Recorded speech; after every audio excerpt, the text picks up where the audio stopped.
I am here today with Mellissa Reaves. She is a volunteer here on our CPAP, and she is also our new team leader for awareness. Welcome, Mellissa. Hi, thank you. As Tracy said, my name is Mellissa, and I am part of CPAP and a volunteer, and just recently started being the awareness team leader. I'm sorry, I'm horrible. And I'm also the mom to Cherub Allison. She goes by Allie, and she's 6 years old now, and just about thriving as thriving can get. And I do want to tell a little bit about her. Well, not a little bit. I want to tell her whole story.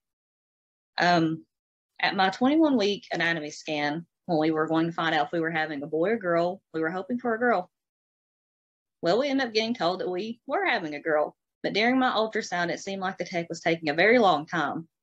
And I didn't think that was normal, which I didn't know. This is my first child. And she just kept making these funny faces. And all through my pregnancy, I just felt like something wasn't right. And that did not help at all. So when we got sent back to our room to wait for my OBGYN to come in, that's when he dropped the bombshell on us that Allie has CDH. That she has a left-sided congenital diaphragmatic hernia. And I just felt like my world crumbled because I didn't know what that was. This was my first child. I couldn't imagine anything being wrong with my first child. And he was an amazing doctor. He got us where we needed to be. He ended up sending us to an ultrasound specialist in a neighboring city, about 45 minutes away. And they did confirm that Allie had left-sided CDH. And at that time, she just had her stomach present in her chest. Well, within a month, her intestines had moved into her chest, and then they had seen where they weren't for sure if it was her liver or one of her kidneys.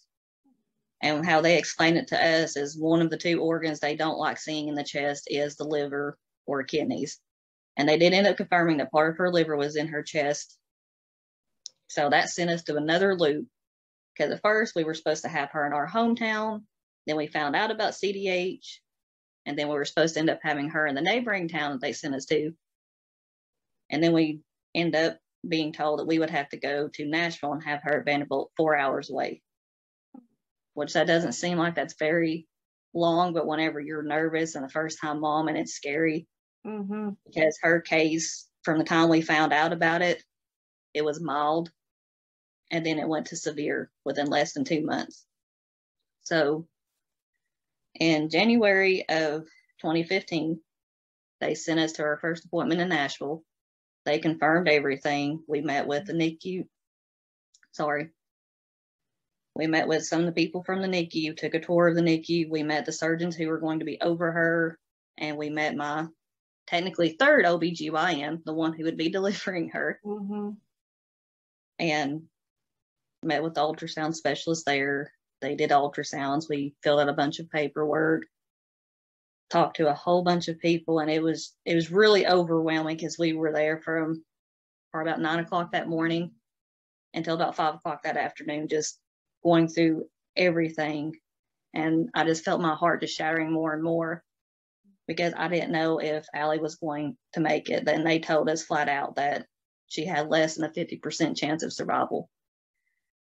And with her birth plan, they wanted us to be in Nashville at least a month before she would be born. And she was born March 2nd, so they want us to be there at least towards the beginning of February. And financially, that's hard. We weren't able to do that. We were able to come up and stay a week before, which, was that was the best that we can do. And it really, I really wish we could have been up there sooner just in case something would have happened. Because they did tell us that if she was to be born in our hometown, that she would have to be flown by helicopter and that she wouldn't make it. They just flat out said that she would not make it because of all of the stress that would be put on her body. So that week that we had to stay in Nashville, I had appointments all week. And with my first appointment, they told me that I had lost some fluid. And they said that if I had lost any more by the time for my next appointment, that they would go ahead and induce me sooner.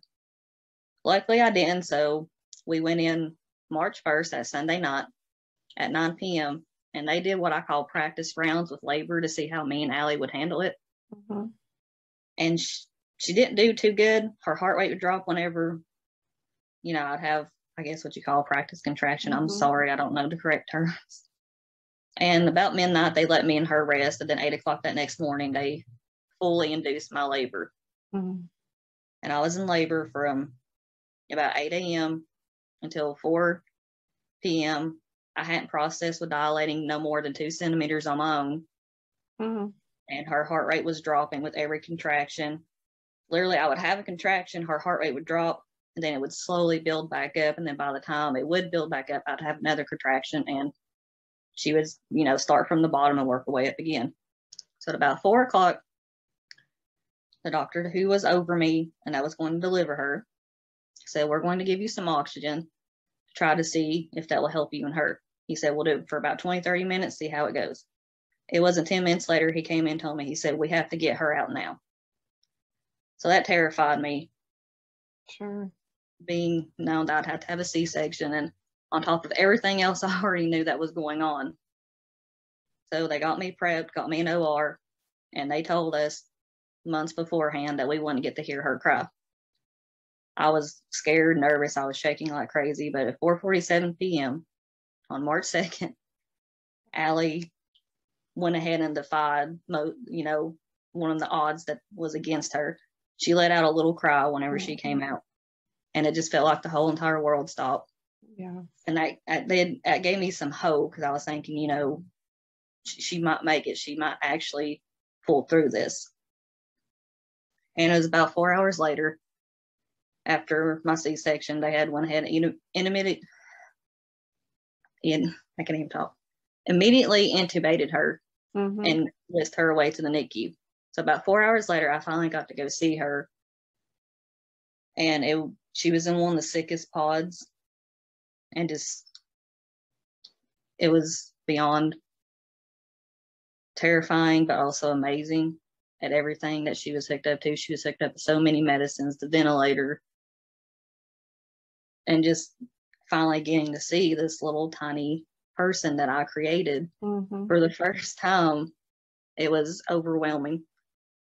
And during the first week that she was in the NICU, they wanted to do her surgery within 72 hours after birth. But her stats and her blood gases weren't staying, they weren't being where they wanted them to be. And she also had to have 2 blood transfusions, which I can't remember. I don't know if they ever told me why. They just told us she had to have 2 during her first week of life. So that Friday, they had planned on doing her surgery, but her stats still weren't looking good. So they had planned for hopefully that next Monday. The next Monday came around. She was a week old. They still weren't comfortable doing her surgery unless they had an ECMO machine available. So they had planned on later on in the week. Come that Friday the 13th of all days, she was 11 days old. They finally were able to do her surgery. She was supposed to go back at 9 a.m. They didn't end up getting her until 1. And originally they told us they would take a little over an hour. It ended up taking a little over 3 hours, which scared me even more. I don't know how much more scared I could get during this journey. But we got calls through it saying that she was doing well. They did have to end up giving her a blood transfusion due to some, blood loss. And whenever the doctor who was over her surgery came and got us, after everything was said and done, she told us that everything went well. She was able to put everything back correctly, except for her appendix. They had to put her appendix behind her stomach. And that whenever they removed her organs out of her chest, that her lung almost instantly just inflated. That is good, because I've seen other stories where it takes days for the lung to actually inflate, and hers just was bam. That's good. Yeah. And pretty much after that, it was touch and go with the ventilator. They had to switch her from one to another. That was extremely loud. She had to wear these little yellow earmuffs that she did not like, and you could tell that she didn't like them. And for the majority part, for about the first 2 weeks, she was sedated, so she didn't open her eyes too much. But after they felt like her pain level was going down, they loosened up on the sedation. And we finally got to see her big, beautiful little brown eyes. And she she was very active. She squirmed around a lot. I mean, you could tell that she was a fighter and she wasn't having it. Mm-hmm. She is a fighter. She really is, still to this day. She was a little over 3 weeks old when we first got to hold her, and she also got switched to wall oxygen, which was amazing to say the least. Mm-hmm. And whenever we first held her, when they asked us, I said, "Do you want to hold her?" I just looked at my husband. I just kind of looked, I'm sorry, a little dumb. I was like, "Do you want to hold her?" I was like, I didn't know what to say. I didn't know what to think, because here, for almost a month, I didn't get to hold my child, and they're asking me if I want to, and I'm like, can I hold her? Right. So after that day, I held her any chance that I could. Mm-hmm. And after she came off wall oxygen, she got to breathe room air. Our biggest thing was getting her to do feeds. And that was a little touch and go. Some days she did well, and there's some days that she would spit it back up, and she would have to have an NG tube, because there were some days she would get really tired and she just couldn't finish it. So they would give it to her over an hour, like a time period of an hour through the NG tube slowly. And a little after 4 weeks, she got to move to step down. And with that, that signifies that you were close to going home. And I was like, great. Then I was thinking, no, because these people have helped me so much. I have no clue what I'm doing. But I mean, they helped us, learn how to be parents. I know that shouldn't be something that other people teach you, but hey, I was young, new to all this, new to her birth defect. I had no clue. So the main thing still was working on her feeds, getting her to gain weight. And at 37 days, we got the okay to go home. And here I was running around her little room, trying to throw away any trash that we had, pack everything we had, trying to make sure, hey, I have my child before I leave this hospital. Right.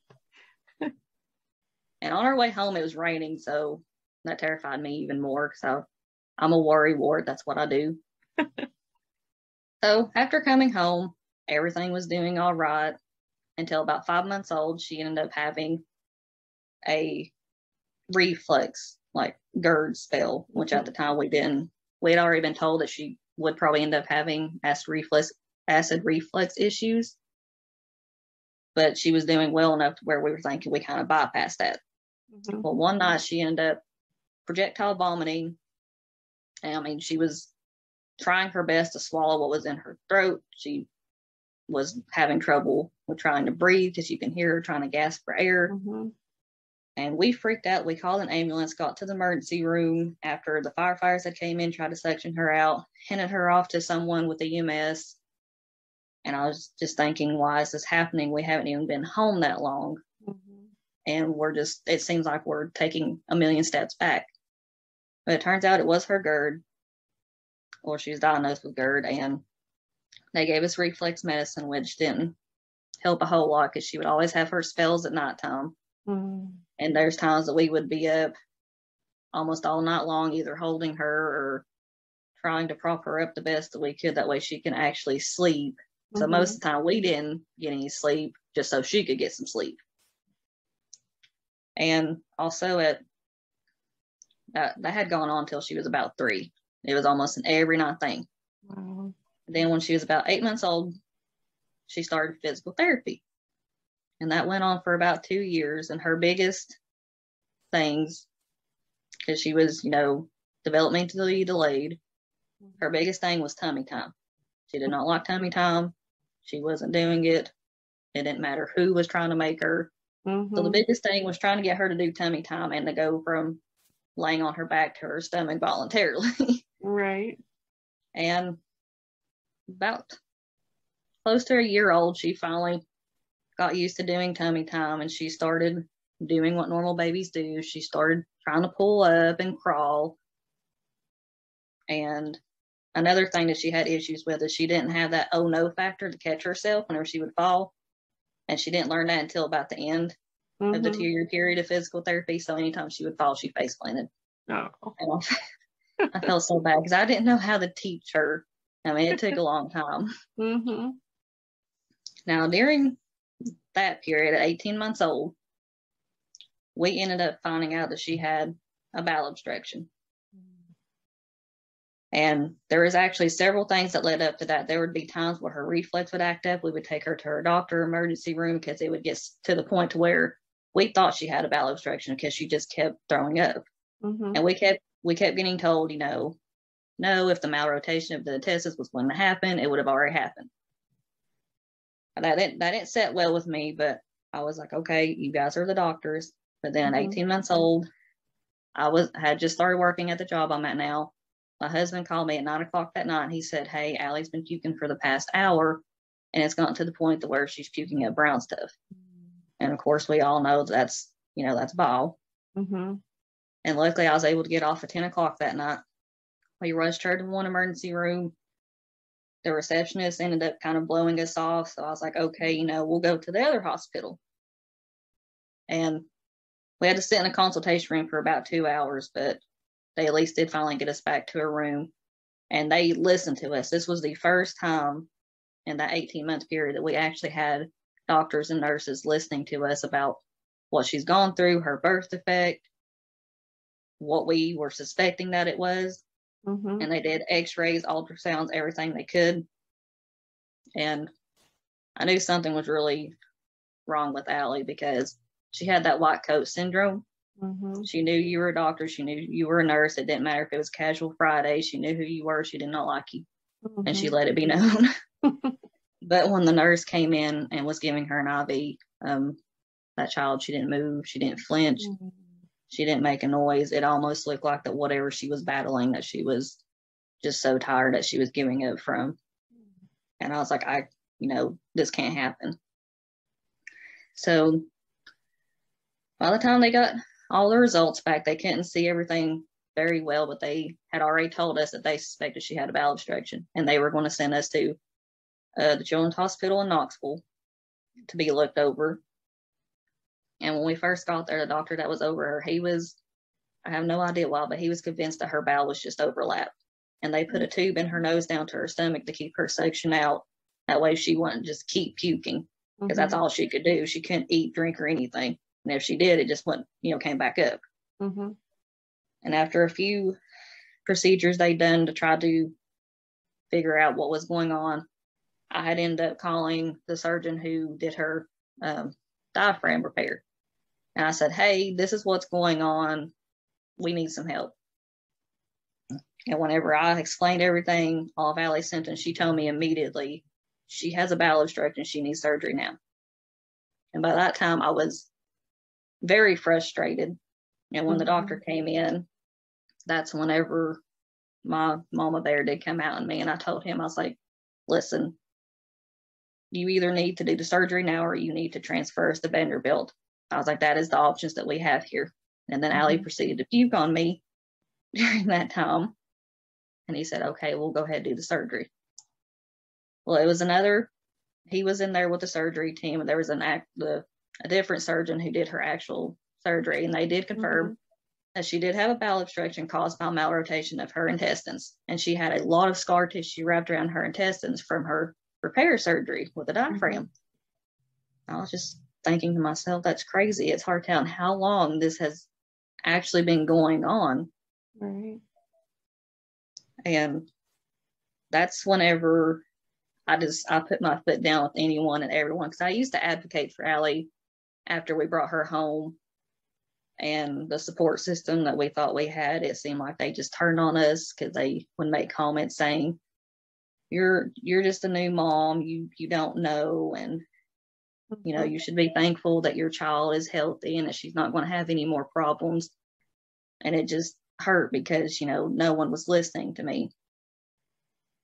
And after that point, I was just thinking to myself, this is really serious. This is a lot more serious than what we thought it is. And people need to know about CDH. And I'm going to keep speaking and preaching until I am blue in the face if I have to. And that's what I've been doing since then. And we appreciate that.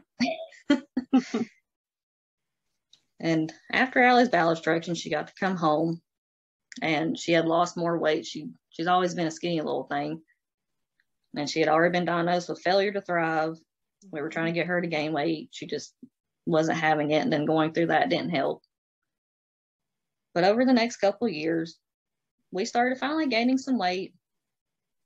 Everything seemed to be going good for her. We've not had to go and have any crazy surgeries. At about 3 years old, her reflux finally died down some, and we've not been having issues with that. She does get sick a lot more frequent than usual children do, especially during whenever she was in pre-K. She was sick pretty much the whole entire time until COVID came around, and COVID just knocked everything down. But at least after that, she wasn't sick because she wasn't able to go to school. Right. So, I mean, that's a plus. I mean, there's just been different things with her journey. She did end up having to go to speech therapy too. After about 2 or 3 months, she graduated from physical therapy. Okay. And during her first month with the speech therapist, she would come out of the room babbling to me. So I was thinking, okay, well, she did really good today. And her speech therapist would come to me and say, this child won't talk to me. She's like, I can't get her. She said, I can't get her. We will go back there and she will just be absolutely quiet through the whole thing. She said, I don't know if she don't like me or what it is. But after a month, Allie finally got used to her, started talking to her. And now here Allie is 6 years old, and she's doing very well compared to everything that she's been through. And she's a warrior. And she is, and she is smart. She does not let her opinion go unnoticed. I mean, if you're not doing something to her liking, she is going to tell you, but she's a typical kid. She likes to be a little selfish. She wants things, for me, but she also has a really big heart, and she wants to help people. And I mean, that's what she does. She even tries to help me. She's like, Mommy, I can do this. And I'm like, I'm like, okay, you go for it, whatever it is, as long as it's not something dangerous. And she's just a miracle. She is. And we were so fortunate to meet you and Allie and your family there in Tennessee back in 2019 at the annual CDH conference. And yeah, we came in. Is that what sparked your interest with volunteering for CDH International? It did, because actually for the first year, Allie was, alive. We didn't know about CDH International. No one had told us. I don't know if it's from where a lot of people aren't familiar with CDH, but we didn't have a clue that you all existed until after Allie turned a year old, and I started seeing it on Facebook. I was like, hey, what's this now? And then you actually contacted me about the conference, and I was like, okay. I was like, we can do that. And it was fun. It was, even though we arrived there being a hot mess, to say the least. It was nice being able to meet other families, and Allie got to meet other kids that I want to say are like her, but not like her at the same time. They shared the same background history, I guess you could say, and she really enjoyed it. And she said, Mommy, I want to go see my friends again. I was like, okay, we will. I was like, we will next year. And then we all know what happened the next year. Right. COVID came along. And right. And we hope to see everybody here virtually here at the end of the month, between April 28th to the 30th for our annual CDH conference. So we hope you and Allie will hop on and share your story with others that evening and get to meet other families all over the world. Yes, we plan on it. I'm a little slow with everything. we plan on being there. That's wonderful. That's wonderful. So you've recently joined our Patient Advocacy Board, and you are our new awareness team leader. Do you want to give us an update on what the awareness team is doing for April? Hopefully you can chime in wherever you need to in case I forget something. But with the awareness team, there's quite a few things we focus on. One thing is light ups, and we have a bunch of different landmarks and buildings all across the world who are lighting up in the CDH colors for us, which is pink, blue, and yellow. And we have been, posting those on our page and on our website. That way, if families can and want to go take pictures, they can, and that would be great for us to see. And we do proclamations also with, different states, like the one that I live in, Tennessee has already noticed that. I'm sorry, I drew a blank. That April is CDH Awareness Month. Yes, that April is CDH Awareness Month. And we have other states that they will do that as well. We send those in. And we do have the telethon that's going on the 19th. We have a bunch of different celebrities. Of course, we can't tell who. Not until then. And we do intend on doing Spirit Week. I believe we're doing that the week after April the 19th. Telethon. Mm-hmm. Okay, so the week after the telethon, we're going to do Spirit Week, which is where it would be one day you wear the color yellow, one day you wear the color blue, crazy hair day. Mm-hmm. I mean, it's fun for, try to get families involved in doing this with us. Mm-hmm. I mean, that's what we are. We're about the families. We're trying to help. Right. And with the awareness team, that's also, we try to spread awareness to anyone and everyone, really.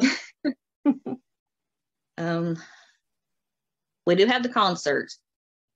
I believe that's also on the 30th. At the end of the conference on April 30th. At the end of the conference, yes. So that'll be fun. Mm-hmm.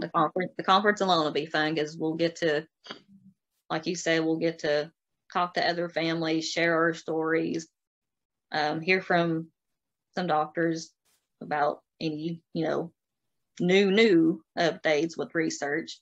We do. There is some big announcements to come out for research, and they haven't even shared them with Dawn and I. So it's going to be an exciting time to tune in and listen to what they have to share. Oh, wow. That's really going to be interesting. Mm-hmm. I have to be there for that. I'm trying to think what else. With the awareness part, there's so many things that I still can't, unless I'm sitting down physically doing them, I end up forgetting. Mm-hmm. But so how important is it, do you think, for us to raise CDH awareness? Why should families continue raising awareness for CDH? It's extremely important because to us in the CDH community, we know about CDH. We've lived it. We've seen it. But to other people in the world, they don't know. They don't know. They've never heard of a congenital diaphragmatic hernia. And sometimes it's as soon as they hear the word hernia, they think, oh, well, it's just a little piece that they can just stick back in and sew up. And that's not how it is. I mean, a lot of people notice the percentages of the survival rate for CDH. Mm-hmm. And, we lose over half of our babies. That shouldn't be happening. So that is one of the biggest reasons why we need to raise awareness, because more doctors need to know about this. They need to do better with having a standard of care, because I don't know how a lot of other people are, but with me alone, whenever I take my daughter to the doctor at the hospital, mm-hmm. I'm having to tell doctors what they need to do in order to help her. And I'm not a medical professional. I work in the medical field, but I'm not a medical professional. And I feel like I shouldn't have to tell these doctors who have years and years of experience and, a lot higher degrees than what I do of what they should be doing for one child. And it's not just my child. There's so many out there that they're not getting the care that they need, and sometimes, their parents aren't being heard or understood. Mm-hmm. So, I mean, just raising awareness is something that we all need to do, because it's not just my child. It's not just yours. There are so many kids out there that's just like mine and yours, and they need help. They need us. And that's why we have to just keep speaking up, and we have to just do what I do. Just keep talking until you're blue in the face. Eventually someone is going to get it, and they are going to listen. Mm-hmm. And once we have one person listen, then it's like the grapevine. We have one person that listens, we can have another person that listens, and then it'll just go on and on and on. And then finally, we'll have more people that are more knowledgeable about CDH, and they can help us. I agree. And we appreciate you stepping up as our team leader for awareness. And we look forward to the next few months and on into 2022 and what you can do to raise awareness for us. We appreciate you speaking up. And if anybody's interested in any new awareness products, they can jump on over there in our awareness shop on our website. We've got new t-shirts to wear to raise awareness. There's Facebook frames that you can update your Facebook profile picture with. If you have any ideas to raise awareness, please reach out to Mellissa. She would love to entertain your ideas and see what we can do. Yes, because the more the merrier. If you have an idea, just send it to me and we can try to work on it. And we love, if you guys want to help raise awareness and work on our awareness team, please reach out to Mellissa or I, and we will be greatly appreciated to help voice your opinion and your voice and raise awareness. Yes, because that is the thing. We have to be the voice. I agree. Do you have any last advice for CDH families? Really the only advice I can is do tell your child's story. Even if you have that one person that just goes, not again, do it again. Tell your child's story again. Even if, you have lost your child, tell your child's story. People deserve to know. Your child deserves that.